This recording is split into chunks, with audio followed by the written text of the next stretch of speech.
This segment we're going to be doing maintenance on flex shafts.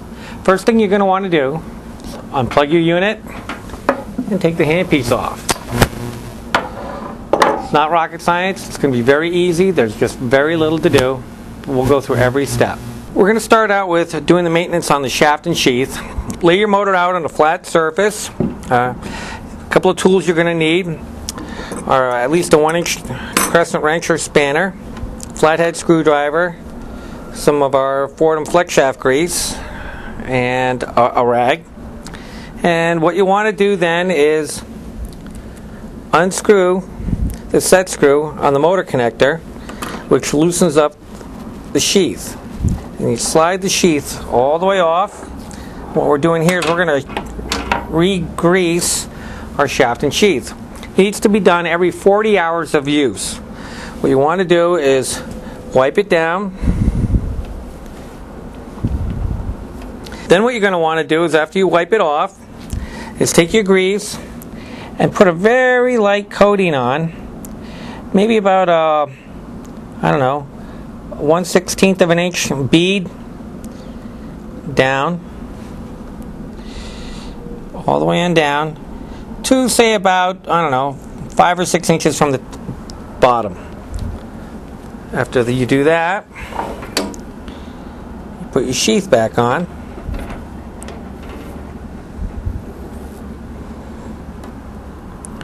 And slide that up. As you notice that there's a lot of play in between here. This is right where it bottoms out, and you could all bottom it out right up to there. But of course, what will happen then is you're going to have too much of your shaft sticking out from your sheath tip. To adjust the shaft and sheath, you want to adjust it so that you've got just about 3/4 of an inch sticking out. And you do that by sliding this in and out here. And once you get the proper adjustment, you retighten down the set screw, because that's what holds the sheath in adjustment to the shaft on the motor connector. After you're done adjusting the shaft tip for its adjustment, what you're going to need to do is, before you put the handpiece back on, you need to run your motor for about between 10 and 15 minutes at high speed. A lot of times what I'll tell people to do is put a trash can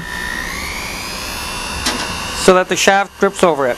What this will do is it'll heat up and rework and redistribute all the grease throughout all the way on down. And any extra will drip out into your trash can and not into your handpiece.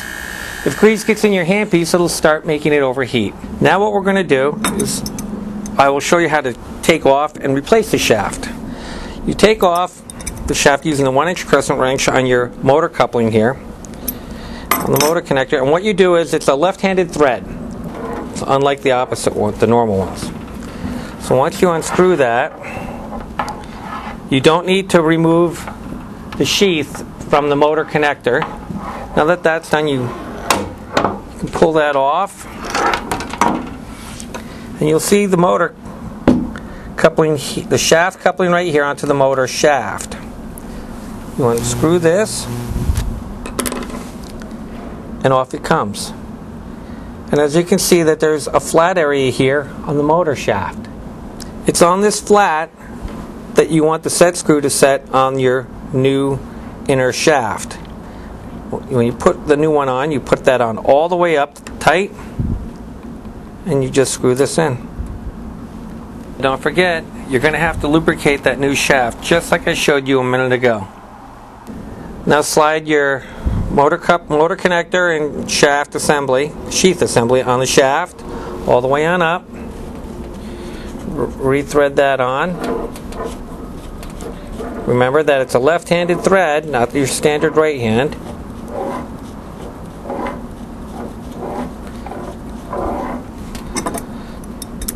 Tighten it up.